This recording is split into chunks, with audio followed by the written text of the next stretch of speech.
Hello everyone, today I am going to solve exercise 6.5 of class 10th mathematics. Start करते हैं इसको। देखो, आप में से जिन स्टूडेंट्स ने अभी तक इस चैप्टर का इस एक्सरसाइज का जो थ्योरम 6.8 का वीडियो है वो नहीं देखा है, वो स्टूडेंट जाके एक बार उस वीडियो को जरूर देख लें। आपको मालूम पड़ जाएगा जो बेसिक है इस चैप्टर का, वो आपको समझ में आ जाएगा कि किस तरीके से ये एक्सरसाइज सॉल्व होने वाला है।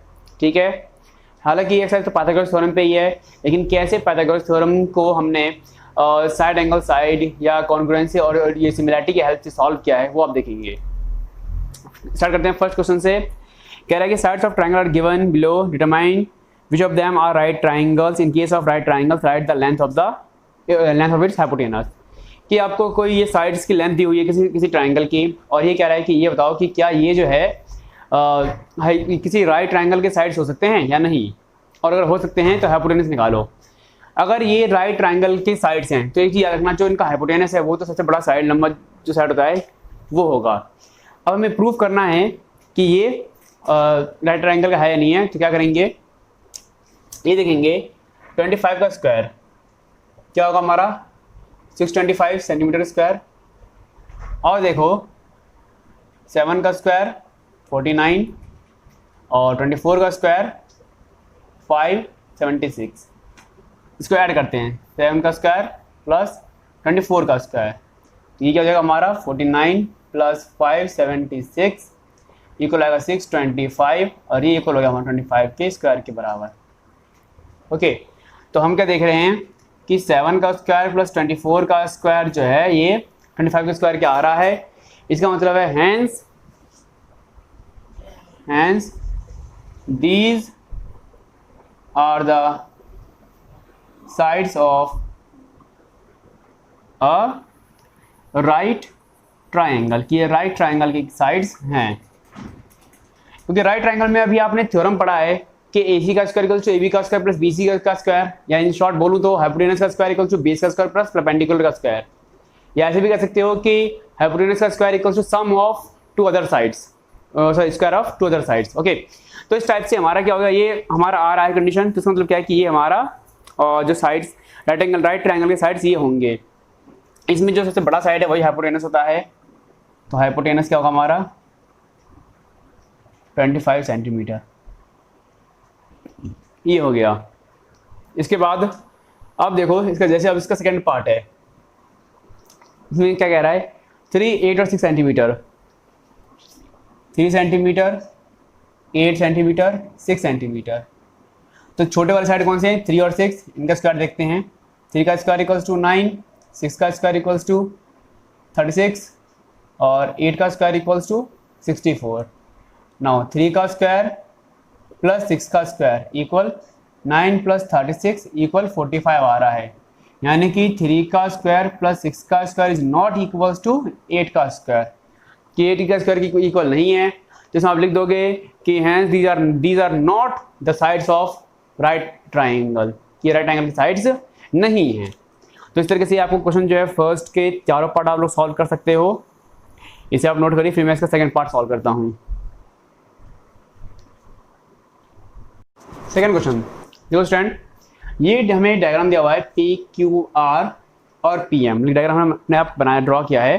ठीक है, कह रहे कि अगर PQM जो है हमारा एक राइट एंगल है P पे, और M जो है एक एल्टीट्यूड है P से M पे, जहाँ पे जो कि 90 एंगल बना रहा है, तो प्रूव करो कि PM का स्क्वायर, ये जो PM का स्क्वायर है इन दोनों के प्रोडक्ट के इक्वल होगा।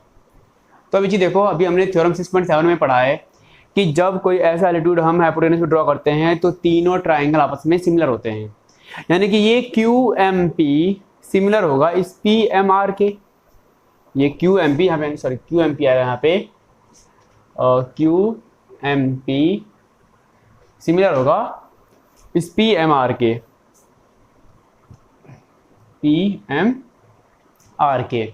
और जब सिमिलर होगा तो क्या होगा, देखो भाई इसका साइड और इस PMR का साइड ये है अपॉन इस QMP का साइड ये साइड और इसका ये साइड, ये इन दोनों का रेशियो आपस में इक्वल होगा, और जब रेशियो इक्वल होगा तो हम क्रॉस मल्टीप्लाई करेंगे, तो QM into MR equals to PM into PM, हमारा आंसर आ गया।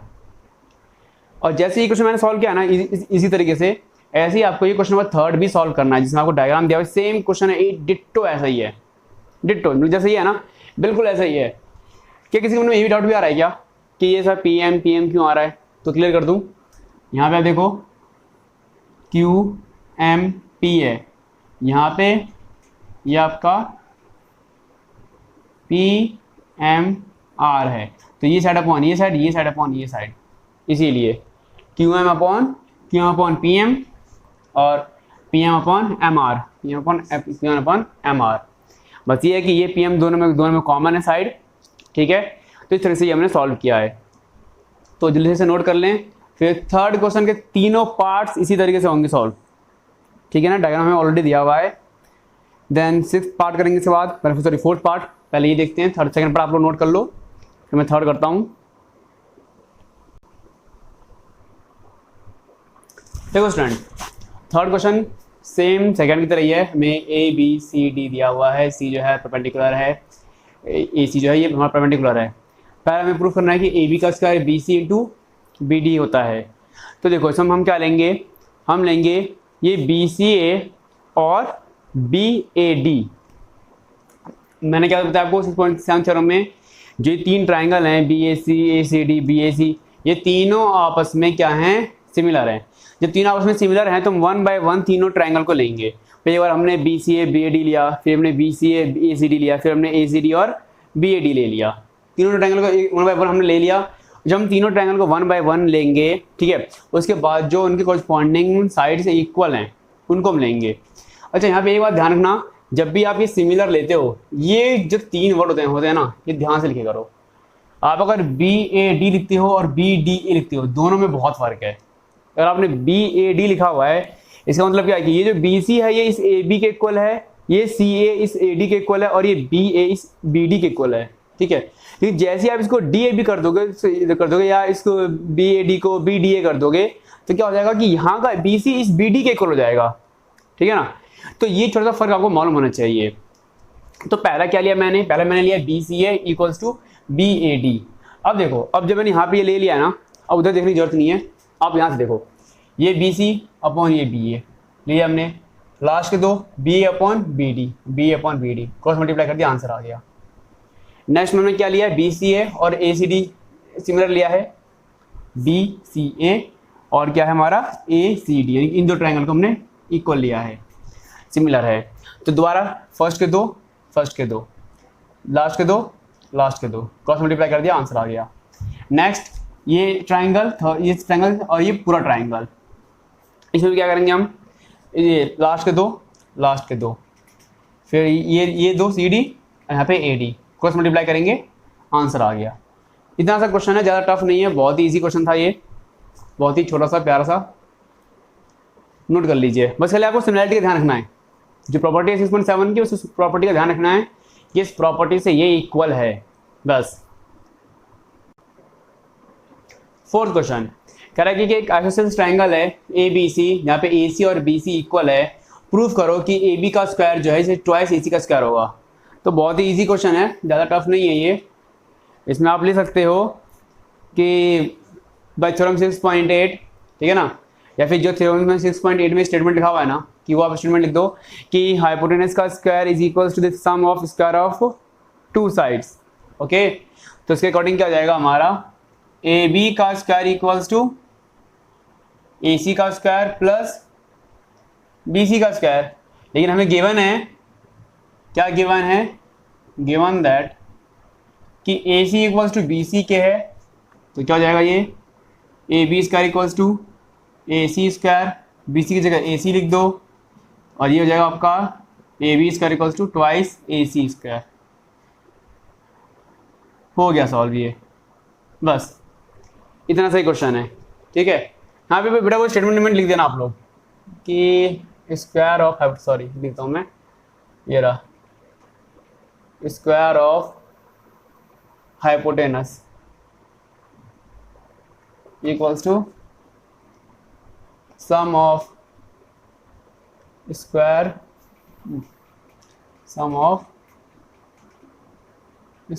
Of other two sides.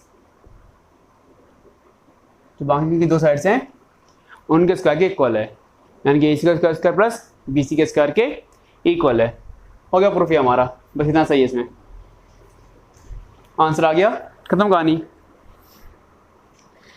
Fifth कह रहा है कि ABC is an isosceles triangle with AB is equal to AB if AB का square equal to twice AC का square. अच्छा ये दिया हुआ है, अब तो कह रहा है प्रूव करो कि ABC is a right angle triangle। ये प्रूव करो कि ABC क्या है, राइट एंगल ट्राइंगल है। तो कुछ नहीं करना है आपको, इसी को रिवर्स ऑर्डर में लिख लेना है। जिस ऑर्डर में कैसे लिख लोगे भैया, आपको फिफ्थ क्वेश्चन में AB का square equal to twice AC square दिया हुआ है, डायग्राम सेम यही बनेगा, कह रहा है ना triangle prove that ABC is a right triangle.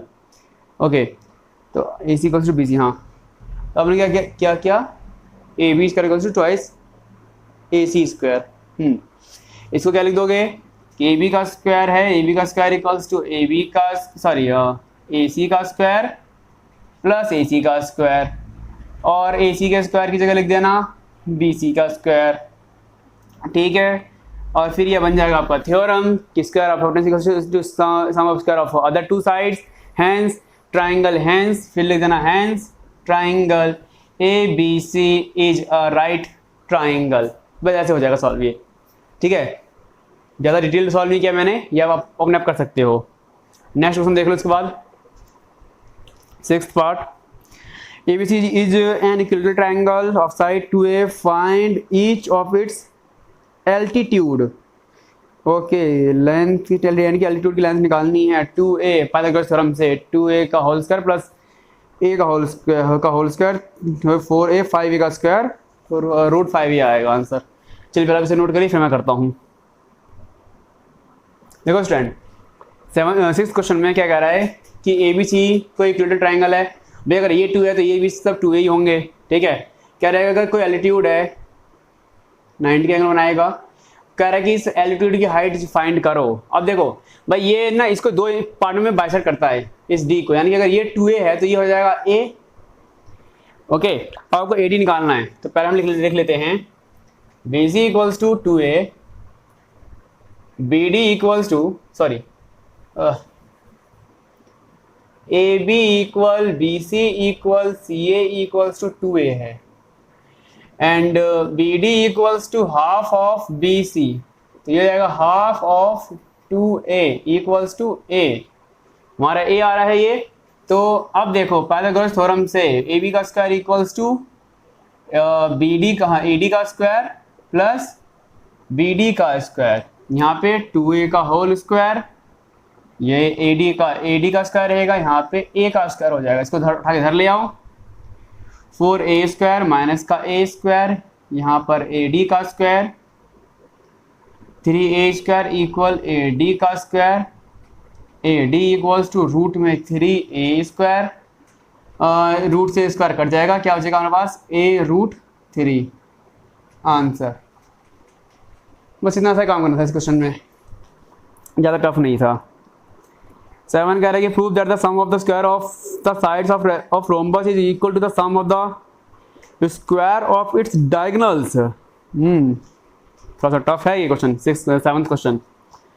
Hope आप लोगों ने नोट कर लिया हो, वरना वीडियो को पॉज करके नोट कर लो।